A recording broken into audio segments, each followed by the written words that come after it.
ನಮಸ್ಕಾರ ಕರ್ನಾಡು, ನಾನು ನಿಮ್ಮ ಅರ್ಚನಾ ಗೌಡ. ವೆಲ್ಕಮ್ ಟು ನಿಮ್ಮ Archana Gowda YouTube channel. Out ನೋಡಿದ್ರೆ ಗೊತ್ತಾಗಿರುತ್ತೆ, ಇವತ್ತು ಡೆವಿಲ್ ಮೂವಿಗೆ ಹೋಗ್ತಾ ಇದೀವಿ ನಾವು.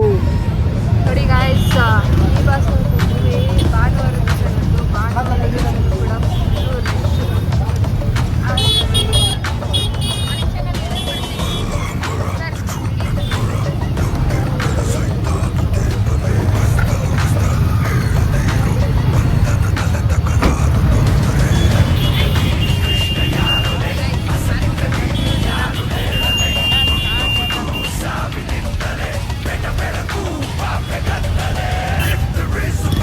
ಫಸ್ಟ್ ಡೇ ಫಸ್ಟ್ ಶೋ ಅಲ್ಲ ರೀ. ಸಂಡೇ ಇದು ಆಲ್ರೆಡಿ ಸಂಡೇ 4 ದಿವಸ ಇದ್ದಾರೆ ನೋಡಿ. ಜನ ಸ್ಟಾರ್ಟ್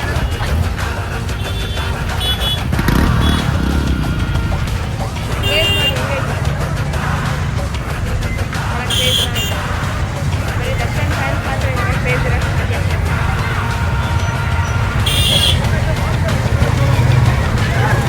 ಜನಗಳು ಕಾಯ್ತಾ ಇದ್ದಾರೆ.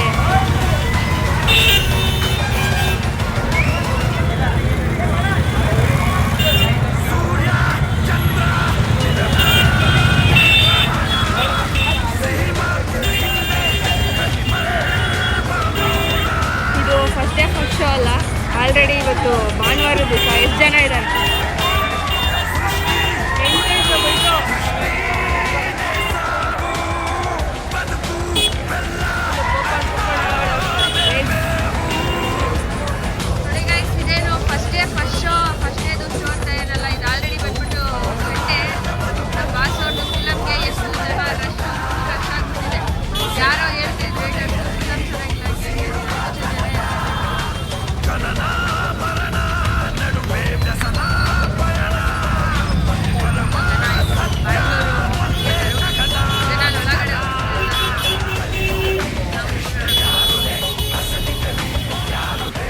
ಇವಾಗ ಎಲ್ಲರೂ ಒಳಗಡೆ ಹೋದ್ರಿ, ನಾನು ಕೂಡ ಒಳಗಡೆ ಹೋಗೋ ಟೈಮ್ ಕೂಡ ಬಂದಾಯಿತು.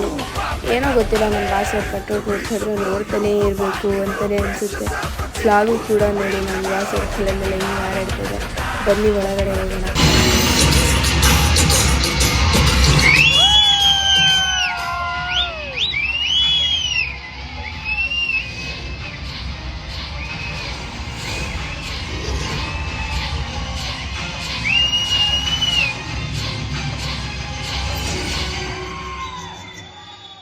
ನಮ್ಮ ಬಾಸ್ ಅವ್ರು ಎಂಟ್ರಿಗೋಸ್ಕರನೇ ಕಾಯ್ತಾ ಇದ್ವಿ. ಎಂಟ್ರಿ ಆಗ್ತಾ ಇದ್ದಾಗೇನೆ ನಾವು ಗೊತ್ತಲ್ಲ ಸೆಲೆಬ್ರಿಟೀಸು ಒಂದು ಥಿಯೇಟ್ರನ್ನ ಧೂಳು ಎಬ್ಬಿಸ್ಬಿಟ್ವಿ ಅಂತಲೇ ಹೇಳ್ಬೋದು. ನಾವೇನು ಕಮ್ಮಿ ಇಲ್ಲ, ಡ್ಯಾನ್ಸ್ ಮಾಡೋಕ್ಕಾಗಿಲ್ಲ ಅಂದರು.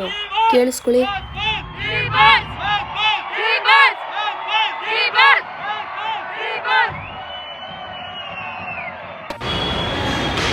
ಚೆನ್ನಾಗೂ ನೋಡಿ ಗೈಸ್, ಕಾಯ್ತಿದ್ದಾರೆ ಮತ್ತೆ ನೆಕ್ಸ್ಟ್ ಶೋಗೆ. ಬಾಸ್ ಫ್ಯಾನ್ಸ್ ಇದೇನೋ ಫಸ್ಟ್ ಡೇ ಅಲ್ಲ, ಏನಲ್ಲ, ಫುಲ್ ಫಿಲಮ್ನ ನೋಡಿದ್ದಾಯ್ತು. ಇವಾಗ ಹೋಗ್ತಿದ್ದೀವಿ. ಫಿಲಮ್ ನೋಡಿಬಿಟ್ಟು ಇವಾಗ ರಿಟರ್ನ್ ಹೋಗ್ತಿರೋದು. ಎಲ್ಲಿಗೆ ಅಂತಂದರೆ ನಾವು ಊಟ ಮಾಡೋಕ್ಕೆ ಹೋಗ್ತಿದ್ದೀವಿ. ಊಟ ಮಾಡೋಕ್ಕೆ ಎಲ್ಲಿಗೆ ಹೋಗ್ತಿದ್ದೀವಿ ಅಂತ ತೋರಿಸ್ತೀವಿ. ಅದರಲ್ಲೂ ಡಿವೋರ್ಸರ್ ಹೇಳ್ತಾರೆ ಊಟ ಮಾಡೋಕ್ಕೆ ಹೋಗಾದ್ರೂ ಎಲ್ಲಿಗೆ ಹೋಗ್ತಿದ್ದೀವಿ ಅಂತ ತೋರಿಸ್ತೀವಿ. ಬನ್ನಿ ಹೋಗೋಣ, ಹೋಗ್ಬಿಟ್ಟು ಊಟ ಮಾಡೋಣ. ಫಿಲಮ್ ಬಗ್ಗೆ ಹೇಳ್ಬೇಕಂತಂದರೆ ಮಾತೇ ಬರೋಲ್ಲ, ಅಷ್ಟು ಚೆನ್ನಾಗಿತ್ತು. ಮೂವಿ ಮಾತ್ರ ಸೂಪರ್ ಆಗಿದೆ. Next level movie. Fast movie ಅಂದರೆ ನೆಕ್ಸ್ಟ್ ಲೆವೆಲ್ ಅದು ಯಾವಾಗಲೂ.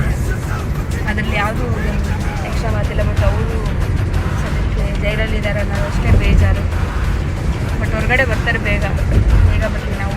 ತಾಯಿ ಚಂದ್ರೇಶ್ವರ ಫಿಲಮ್ ಹೆಂಗೈತೆ? Challenge star. ಫಿಲಮ್ ಮಾತ್ರ ತುಂಬ ಚೆನ್ನಾಗಿದೆ. ಸೊ ಫಿಲಮೆಲ್ಲ ನೋಡಿದ್ದಾಯಿತು. ನೆಕ್ಸ್ಟು ನಮ್ಮ ಪಯಣ ಬಂದು ಊಟ ಮಾಡೋದ್ರ ಕಡೆಗೆ. ಊಟ ಮಾಡೋಣ. ಊಟ ಮಾಡಿಬಿಟ್ಟು ನೆಕ್ಸ್ಟ್ ಏನು ನೋಡೋಣ. ದರ್ಶನ್ ಅವ್ರ ಮೂವಿ ಹೆಂಗಿತ್ತಮ್ಮ? ಚೆನ್ನಾಗಿತ್ತಾ? ನಂಬರ್ 1 ಯಾವಾಗಲೂ ನಂಬರ್ 1. ಇನ್ನೊಂದ್ಸರಿ ನೋಡಬೇಕು. ನನಗೂ ಅದೇ ಅನ್ನಿಸ್ತಿರೋದು, ಇನ್ನೊಂದ್ಸರಿ ನೋಡಬೇಕು ಅಂತಲೇ. ಸೊ ಇನ್ನೊಂದ್ಸರಿ ನೋಡಲೇಬೇಕು. ಇನ್ನೊಂದ್ಸರಿ ಇಲ್ಲ, 100 ಸರಿ ನೋಡಿದ್ರೆ ಬೇಜಾರಾಗಲ್ಲ. ಯಾಕಂದರೆ ಅದು ನಮ್ಮ ಡಿ ಬಾಸ್ ದರ್ಶನ್ ಅವರು. ಇನ್ನೊಂದು 100 ಸರಿ ನೋಡಿದ್ರು ನಮಗೆ ಕಮ್ಮಿ ಇದೆ ಅಂತ ಅನ್ಸೋದು. ಯಾಕಂದರೆ ಅವರು ನಮ್ಮ ಬಾಸ್, ಡಿ ಬಾಸ್.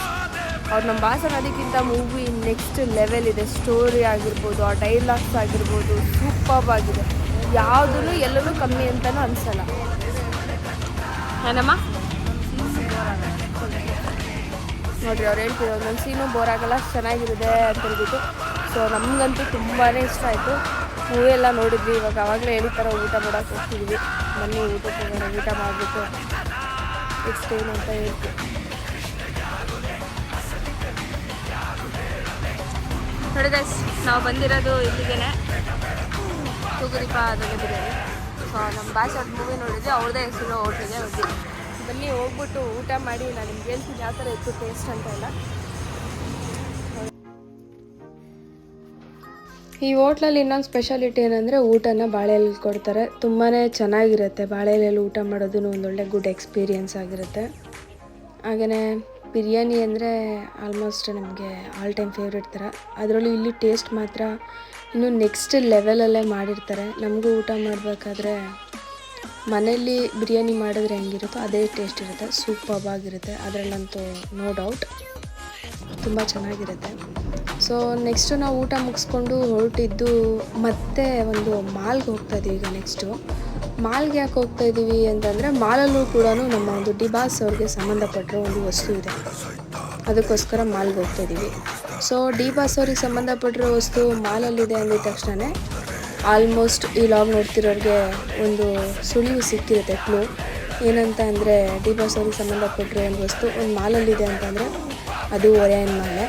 ಅಫ್ಕೋರ್ಸ್ ನೀವೆಲ್ಲ ಥಿಂಕ್ ಮಾಡಿರೋ ಥರ ಒರಿಯನ್ ಮಾಲಲ್ಲಿ ನಮ್ಮ ಒಂದು ಡೆವಿಲ್ ಚೇರ್ ಇದೆ. ಸೊ ಆ ಡೆವಿಲ್ ಚೇರ್ನ ಹೋಗ್ಬಿಟ್ಟು ನೋಡೋದಕ್ಕೆ ಹೋಗ್ತಾಯಿದ್ದೀವಿ.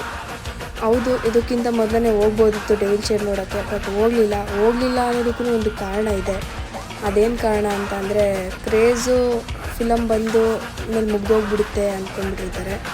ಬಟ್ ದರ್ಶನ್ ಅವ್ರ ಕ್ರೇಜು ಫಿಲಮ್ ಬಂದರೆ ಅಲ್ಲ, ಆ ಥರ ಇನ್ನೂ 100 ಫಿಲಮ್ ಬಂದರು 100 ವಸ್ತುಗಳು ಇನ್ನು ಯಾವುದೇ ಮಾಲಲ್ಲಿಟ್ಟು ಅದೇ ಕ್ರೇಜ್ ಇರುತ್ತೆ. ಸೊ ಅದಕ್ಕೋಸ್ಕರ ನಾವು ಡೆವಿಲ್ ಫಿಲಮ್ ರಿಲೀಸ್ ಆದಮೇಲೆ ಹೋಗ್ಬಿಟ್ಟು ಆ ಚೇರ್ನ ನೋಡಬೇಕು ಅಂದ್ಕೊಂಡಿದ್ವಿ. ಸೊ ಆ್ಯಸ್ ಪರ್ ನಮ್ಮ ವಿಶ್ ಥರ ನಾವು ಡೆವಿಲ್ ಚೇರ್ನ ಇವಾಗ ಹೋಗ್ಬಿಟ್ಟು ನೋಡೋಕೆ ಹೋಗ್ತಿದ್ದೀವಿ. ಹೋಗ್ತಾ ರಸ್ತೆಯಲ್ಲಿ ನಮಗೆ ಪುನೀತ್ ರಾಜ್ಕುಮಾರ್ ಅವರ ಒಂದು ಸ್ಮಾರಕ ಮತ್ತು ನಮ್ಮ ಅಂಬರೀಷ್ ಅನ್ನೋ ಸ್ಮಾರಕ ಅಂದರೆ ಸಮಾಧಿ ಸಿಗುತ್ತೆ, ನೋಡ್ಕೊಂಡು ಹೋದ್ವಿ.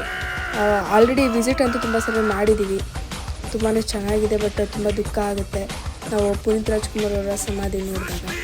ಮನಸ್ಸಿಗೆ ತುಂಬಾ ಬೇಜಾರಾಗುತ್ತೆ. ಅವರಿಲ್ಲ ಅಂತ ಒಂದು ಕ್ಷಣ ನೆನೆಸ್ಕೊಂಡಿದ ತಕ್ಷಣ ಏನೋ ಒಂದು ಕಳ್ಕೊಂಡಿದ್ವಿ ಅನ್ನೋ ಫೀಲ್ ಅಂತೂ ಡೆಫಿನೆಟ್ಲಿ ಬರುತ್ತೆ.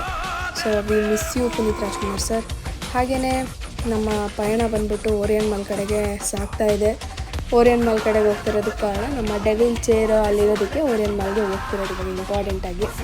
ಸೊ ನಮಗಂತೂ ಯಾವತ್ತೂ ದರ್ಶನ್ ಸರ್ ಅವ್ರ ಫ್ಯಾನ್ಸ್ಗಳಿಗೆ ಅವ್ರು ಒಂದು ಯೂಸ್ ಮಾಡಿರೋ ಒಂದು ಬಟ್ಟೆ ಇಟ್ಟರೂ ಕೂಡ ನಾವು ಅದೇ ಥರನೇ ಆ್ಯಂಟಿಕ್ ಪೀಸ್ ಥರ ಫೀಲ್ ಮಾಡಿಬಿಟ್ಟು ಹೋಗ್ಬಿಟ್ಟು ನೋಡ್ಕೊಂಡ್ಬರ್ತಿದ್ವಿ.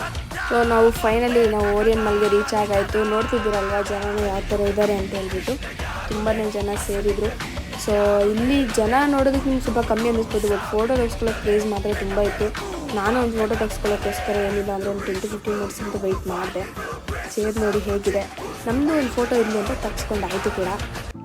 ಮಾಲ್ ಒಳಗಡೆ ಬಂದರೆ ಇವಾಗೆಲ್ಲ ಕ್ರಿಸ್ಮಸ್ ಮಂತ್ ಆಗಿರೋದ್ರಿಂದ ಡಿಸೆಂಬರು, ಇಲ್ಲಿ ನಮಗೆ ಟೆಡಿ ಬೇರ್ ಆಗಿರ್ಬೋದು, ಹಾಗೆಯೇ ಸಂತ ಅವರಾಗಿರ್ಬೋದು ಎಲ್ಲ ಇದ್ದರು. ನೋಡಿದ್ವಿ, ತುಂಬ ಖುಷಿ ಆಯಿತು. ಚಿಕ್ಕ ಮಕ್ಕಳೆಲ್ಲ ಹೋಗ್ಬಿಟ್ಟು ಖುಷಿಯಿಂದ ಫೋಟೋಸ್ನ ತೆಗೆಸ್ಕೋತಿದ್ರು. ನಾವು ಚಿಕ್ಕ ಮಕ್ಕಳಾಗಿದ್ದರೆ ಚೆನ್ನಾಗಿತ್ತು ಅಂತ ಒಂದು ಸ್ವಲ್ಪ ಮಟ್ಟಿಗೆ ಅನ್ನಿಸ್ತಿತ್ತು, ಯಾಕಂತ ಅಂದರೆ ಅಲ್ಲಿ ಫೋಟೋಸ್ ತೆಗೆಸ್ಕೋಬೋದಿತ್ತು. ಬಟ್ ನಾನೇ ಟೆಡಿ ಬೇರ್ ಥರ ಇದ್ದೀನಿ, ಆ ಟೆಡಿ ಬೇರ್ ಪಕ್ಕ ಹೋಗ್ಬಿಟ್ಟು ತೆಗೆಸ್ಕೊಡೋ ಫೋಟೋ ನಿಜವಾಗ್ಲೂ ಅಷ್ಟು ಚೆನ್ನಾಗಿರಲ್ಲ ಅಂತೇಳ್ಬಿಟ್ಟು ನಾನೇ ಸುಮ್ಮನೆ ಅದೇ. ಬಟ್ ಸಾಯಂಕಾಲ ನೋಡ್ಬಿಟ್ಟು ಖುಷಿ ಆಯಿತು, ತುಂಬಾ ಚೆನ್ನಾಗಿತ್ತು. ವೀಕೆಂಡ್ ತುಂಬ ಖುಷಿ ಆಯಿತು. ಹಾಗೆ ನೋಡಿ ಗೈಸ್, ಇವಾಗ ಏನು ವೀಡಿಯೋ ಮಾಡಿದ್ದೀನಪ್ಪ ಮೇಲ್ಗಡೆಯಿಂದ ಓರಿಯನ್ ಮಾಲು ಕೆಳಗಡೆ ತನಕ, ಇದು ಹೇಳಿದ ನಮ್ಮಮ್ಮ ಒಂಥರ ಡೈರೆಕ್ಟ್ರ್ ಥರ. ನಾನು ಲಾಗ್ ಮಾಡಬೇಕಾದ್ರೆ ಅವ್ರು ಒಂಥರ ಡೈರೆಕ್ಷನ್ ಮಾಡ್ತಿರ್ತಾರೆ. ಏನು ಹುಡುಕಿದ್ದಾನಂತ ನೋಡ್ತಿದ್ದೀರಾ, ಅವನು ಒಂದು ಜಾಕೆಟ್ ನೋಡ್ಬೇಕಂತ ಇದ್ದ ಅವನಿಗೆ. ಸೊ ಅದು ನೋಡೋದಕ್ಕೋಸ್ಕರ ಇವಾಗ ಅವ್ನು ಹೇಳಿದ ಒಂದು ಶಾಪ್ ಅಲ್ಲಿ ಕರ್ಕೊಂಡು ಓಡೋಗ್ತಿದ್ದಾನೆ. ಅಲ್ಲಿರೋದು ಅಂತ ತೋರಿಸ್ತಿದ್ದಾನೆ. ಎಲ್ಲಿದೆ ಅಲ್ಲಿದೆ ಅಂತೆ. ಅಲ್ಲಿ ಯಾವುದಿದೆ ಅದು ಗೊತ್ತಿಲ್ಲ ನನಗೆ, ಅವ್ನು ಯಾವುದು ಹೇಳ್ತಿದ್ದಾನೆ ಅಂತ ಹೇಳ್ಬಿಟ್ಟು ಹೋಗ್ಬಿಟ್ಟು ನೋಡೋಣ ಎಲ್ಲಿ ಕರ್ಕೊಂಡು ಹೋಗ್ತಾನೆ. ಬನ್ನಿ ಫಾಲೋ ಮಾಡೋಣ. ಮಿಸ್ ಆದರೆ ಮತ್ತೆ ಮಿಸ್ ಆಗಿಬಿಡ್ತಾನೆ.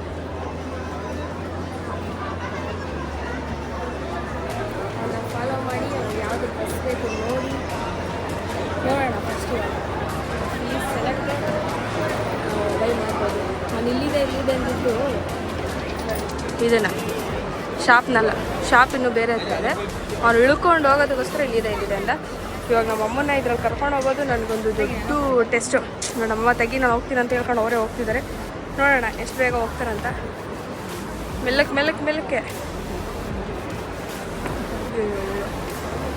ಅವ್ರು ಅದೇ ಥರ ಪ್ರತಿ ಸರಿ ಇಳಿಬೇಕಾದ್ರೂ ಒಂದು ದೊಡ್ಡ ಸರ್ಕಸ್ ಥರ ಇಳುತ್ತೆ ನಮಗೆ ಇಳಿಸೋಕ್ಕೆ ಹತ್ಸೋಕ್ಕೆ. ಇಳಿಸು ಹತ್ಸು. ಇವತ್ತು ಒಂದು ದೊಡ್ಡ ಸಾಧನೆ ಮಾಡಿದ್ದಾರೆ ನಮ್ಮಮ್ಮವರು ಸಾಧನೆ ಮಾಡಿರೋದಕ್ಕೆ ಎಲ್ಲರೂ ಅಪ್ರಿಷಿಯೇಷನ್ ಮಾಡಲೇಬೇಕು. ಏನಂತೀರ ವರುಣ್ ಅವರೇ? ಎಂಥ ದೊಡ್ಡ ಸಾಧನೆ ಅಂತೀರಾ?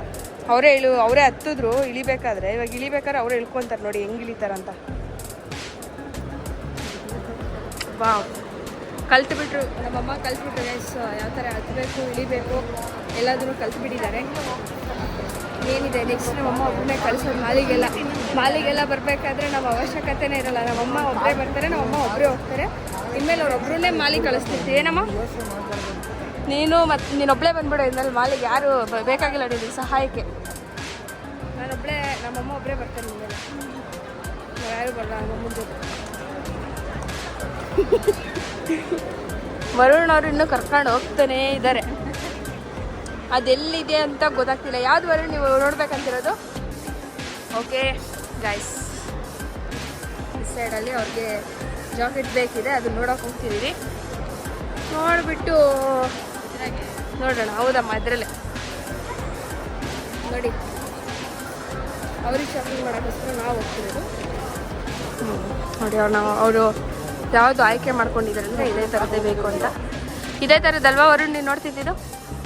ಅಫ್ಕೋರ್ಸ್ ನಿಮಗೆಲ್ಲ ಗೊತ್ತಿರುತ್ತೆ. ಒಂದು ಸೆಲೆಕ್ಟ್ ಮಾಡೋಕ್ಕಿಂತ ತುಂಬ ಟೈಮ್ ಆಗುತ್ತೆ. ನೋಡೋಣ ಎಷ್ಟೊತ್ತಿಗೆ ಸೆಲೆಕ್ಟ್ ಮಾಡ್ತಾನೆ ಅಂತ, ಎಷ್ಟು ಟೈಮ್ ತೊಗೊತಾನೆ ಸೆಲೆಕ್ಷನ್ ಮಾಡೋಕ್ಕೆ. ನಮ್ಮಮ್ಮ ಹಿಂದ್ಗಡೆಯಿಂದ ಪರ್ಪಲ್ ಅಂದರು. ಪರ್ಪಲ್ನ ನನ್ನ ತಮ್ಮ ಬಂದುಬಿಡು ಹಿಡ್ಕೊತಿದ್ದಾರೆ. ನಿಮಗೆ ಪರ್ಪಲ್ ಬೇಕಿದೆಯಾ ವರುಣ್? ಸಾಕು ಬಿಡಕ್ಕ ಅಂತಿದ್ದಾನೆ. ಅವನಿಗೆ ವೀಡಿಯೋ ಮಾಡಿ ಸಾಕಾಗೈತೆ. ಜಾಸ್ತಿ ನೋಡಿದ್ರೆ ಅವ್ರಮ್ಮ ಹಂಗೆ ಹಾಕ್ಕೊಂಡ್ಬಿಡುತ್ತೆ. ಅದು ಬೈದಲ್ಲಿದ್ದಾನೆ ಅವನು. ಏನು ಮಾಡೋಕ್ಕಾಗಲ್ಲ ಗಾಯ್ಸ್, ಒಂದು ಪ್ರಾಬ್ಲಮ್ ಹಂಗೆ ಇರುತ್ತೆ. ಅದನ್ನು ಒಂದು ದಿವಸ ರಿವೀಲ್ ಮಾಡ್ತೀನಿ. ಯಾಕೆ ಅವ್ರಮ್ಮ ನೋಡಿದ್ರೆ ಬೈತಾರೆ ಅಂತ ಭಯ ಪಡ್ತೇನೆ, ಅದನ್ನು ಹೇಳ್ತೀನಿ. ಬಟ್ ಸದ್ಯಕ್ಕೆ ಜಾಕೆಟ್ ನೋಡಲಿ ಅವರು. ಚೆನ್ನಾಗಿದೆ, ಬಟ್ ನೀವು ನೋಡ್ತಿರೋದು ಈ ಥರದ್ದಲ್ವಲ್ಲ. ಅವ್ರು ಈ ಥರದ್ದು ನೋಡ್ತಿದ್ರು, ಯಾಕೋ ಇಲ್ಲಿ ಬಂದು ಬೇರೆದು ನೋಡಿದ ತಕ್ಷಣ ಮನಸ್ಸು ಬದಲಾಯಿಸ್ತಿದ್ದಾರೆ ಅಷ್ಟೇ ಗೈಸ್. ಬಟ್ಟೆ ನೋಡ್ತಿದ್ರೆ ಹುಡುಗರಿಗೆ ಆಗಿರ್ಬೋದು ಎಲ್ಲರಿಗೂ ಅಷ್ಟೇ ಮನಸ್ಸು ಬದಲಾಗ್ಬಿಡುತ್ತೆ. ಯಾಕಂತಂದರೆ ಯಾವುದೋ ಹೊಸ ನೋಡ್ತಿದ್ರು ತಗೋಬೇಕು ಅಂತ ಅನಿಸ್ತಿರುತ್ತೆ. ಬಟ್ ನಮ್ಮ ಅಮ್ಮಂಗೆ ಮಾತ್ರ ಇಲ್ಲಿ ನೋಡಿ ಈ ಜಾಕೆಟ್ ಹಳೇ ಥರ ಅನ್ನಿಸ್ತಿದೆ ಅಂತೆ. ಮೇ ಬಿ ಇವ್ರಿಗೆ ಯಾವ ಥರ ಇದು ಹಳೆ ಥರ ಅನ್ನಿಸ್ತೈತೆ ಅಂತ ಗೊತ್ತಾಗ್ತಿಲ್ಲ ನನಗೆ. ಯಾಕಮ್ಮ ಹಳೇದು ಅನ್ನಿಸ್ತೈತೆ? ಅದು ಹಳೆ ಡಿಸೈನ್ ಅಂತೆ. ಅದು ತುಂಬ ದಿವಸದಿಂದ ಆಲ್ರೆಡಿ ಬಂದಿರೋದಂತೆ. ಯಾವುದು ಇದು ನೀವು ಅಂತ ಇದನ್ನು ತಗೋಬೇಕಂತೆ. ನಮ್ಮ ತಮ್ಮನಿಗೆ ಅವ್ರು ಸಜೆಷನ್ ಮಾಡ್ತಿದ್ದಾರೆ. ತಗೊಬೋದು ಅವನು, ಅವ್ರ ಸಜೆಷನ್ ಗೊತ್ತಿಲ್ಲ ನನಗೆ. ಸೆಲೆಕ್ಷನ್ ಮಾಡೋದ್ರಲ್ಲಿ ಇದ್ದಾರೆ ಚೆನ್ನಾಗಿರುತ್ತೆ.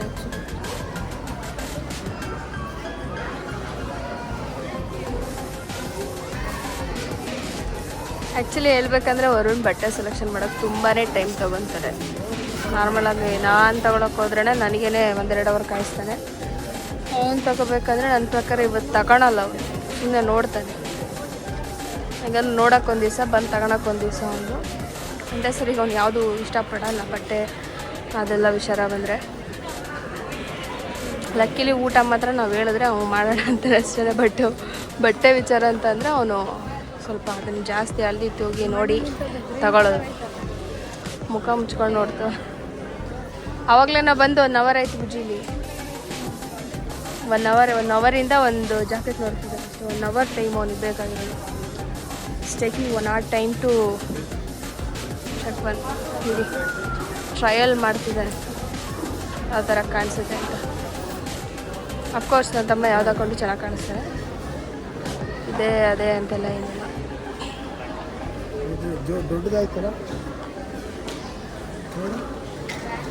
ವರುಣ್ ಹಂಗೆ ಮಾಡಿ ಫೈನಲಿ ಇದನ್ನು ಸೆಲೆಕ್ಟ್ ಮಾಡ್ತಿದ್ದಾನೆ. ಸೊ ನೋಡಿ ಗೈಸ್ ಹೆಂಗೆ ಕಾಣಿಸ್ತಿದೆ. ಐ ಹೋಪ್ ಇದು ಚೆನ್ನಾಗಿ ಕಾಣಿಸ್ತೈತೆ ಅಂತ. ಬಟ್ ಇದರಲ್ಲಿ ಒಂದು ಕಾಮಿಡಿ ಇರೋಯ್ತು. ಆ ಕಾಮಿಡಿ ಏನಂತ ನಾನು ನಿಮ್ಗೆ ಆಮೇಲೆ ತೋರಿಸ್ತೀನಿ. ಏನು ಕಾಮಿಡಿ ಮಾಡಿದ್ರು ನಮ್ಮಮ್ಮ ನನ್ನ ತಮ್ಮ ಈ ಜಾಕೆಟ್ನಲ್ಲಿ ಅಂತ ತೋರಿಸ್ತಿದ್ದೆ ನಿಮಗೆ. ಅಷ್ಟೊತ್ತಿಂದ ಈ ಜಾಕೆಟಿಂದು ಜಿಪ್ ಅಲ್ಲಿ ಬಿಚ್ಚೋದಕ್ಕೆ ಕಷ್ಟಪಡ್ತಿದ್ದಾರೆ. ಆವಾಗಲೇ ನೋಡಿರ್ಬೋದು ನೀವು, ಜಿಪ್ ಬಿಚ್ಚು ಅಂತ ಹೇಳ್ತಿದ್ರು ನನಗೆ. ನನ್ನ ತಮ್ಮ ಏನು ಹೇಳ್ತಿದ್ದಾರೆ ಅಂದರೆ ಕೆಳಗಡೆ ಇರೋ ಜಿಪ್ಪಿಂದ ಮೇಲ್ಗಡೆ ಇರೋ ಜಿಪ್ಪಿಗೆ ಲಾಕ್ ಮಾಡಿದ್ದಾರೆ ಅಂತ. Very funny. ಇಲ್ಲಿ ನೋಡಿ ಗೈಸ್, ಒಂದು ನಿಮಿಷ ಇದು ಹಿಂಗೆ ಸೈಡ್ ತೆಗೀರಿ. ಇಲ್ಲಿ ಇಟ್ಕೊಳ್ಳಿ ಈ ಥರ. ಇಲ್ಲಿ ನೋಡಿ ಗೈಸ್, ಈ ಥರ ಇದೆಯಾ ಜಿಪ್ಪು. ಇಲ್ಲೊಂದು ಜಿಪ್ ಇದೆ ಮತ್ತು ಕೆಳಗಡೆ ಒಂದು ಜಿಪ್ ಐತೆ. ಅದಕ್ಕೆ ನನ್ನ ತಮ್ಮ ಏನು ಹೇಳ್ತಿದ್ದಾನೆ, ಮೇಲ್ಗಡೆ ಜಿಪ್ಪಿಗೆ ಕೆಳಗಡೆ ಜಿಪ್ಪನ್ನ ಲಾಕ್ ಮಾಡಿಬಿಟ್ಟಿದ್ದಾರೆ ಅಂತ. ಒಂದು ನಿಮಿಷ ಹಿಂಗೆ ಇಟ್ಕೊಳ್ಳಿ, ಒಂದು ನಿಮಿಷ ಇದನ್ನು ಇಲ್ಲಿ ಹೇಳ್ತೀನಿ. ಅಮ್ಮ ಒಂದು ಯೂಟ್ಯೂಬ್ ಚಾನಲ್ಸ್ಗೂ ಇರೋರಿಗೆಲ್ಲರಿಗೂ ತೋರಿಸೋಣ. ಏನಿಲ್ಲ ಗೈಸ್, ಇದನ್ನು ಈ ಥರ ಓಪನ್ ಮಾಡಿಬಿಟ್ಟು ನೀವು ನೆಕ್ಸ್ಟ್ ಟೈಮ್ ಬಂದಾಗ ಯಾವಾಗಲೂ ಕನ್ಫ್ಯೂಷನ್ ಆಗಬೇಡಿ. ಜಸ್ಟ್ ಇದೆರಡೂ ಕೂಡ ಕ್ಯಾಮ್ರಾ ಇಟ್ಕೊಳ್ರಿ ಇಲ್ಲಿ ಒಂದು ನಿಮಿಷ. ಏನಿಲ್ಲ, ಇವೆರಡು ಹಿಂಗಿರುತ್ತಲ್ಲ, ಇವೆರಡೂ ಹಿಡ್ಕೊಂಡ್ಬಿಟ್ಟು ಹಿಂಗೆ ಹಿಡಿಬೇಕಷ್ಟು. ಇದು ಓಪನ್ ಆಗುತ್ತೆ. ಅದು ಬಿಟ್ಬಿಟ್ಟು ಕೆಳಗಡೆದಕ್ಕೆ ಮೇಲ್ಗಡೆದಕ್ಕೆ ಲಾಕ್ ಹಾಕಿದ್ದಾರೆ ಅಂತ ಅಂದ್ಕೊಳ್ತೀವಲ್ಲ, ದಟ್ ಈಸ್ ವಾಟ್ ರಾಂಗ್. ನಮ್ಮಮ್ಮ ನನ್ನ ತಮ್ಮ ಅವಾಗಿಲ್ಲ ಅದೇ ಲಾಕ್ ಆಗ್ಬಿಟ್ಟೈತೆ ಅಂತೀರು ಅಷ್ಟೇ.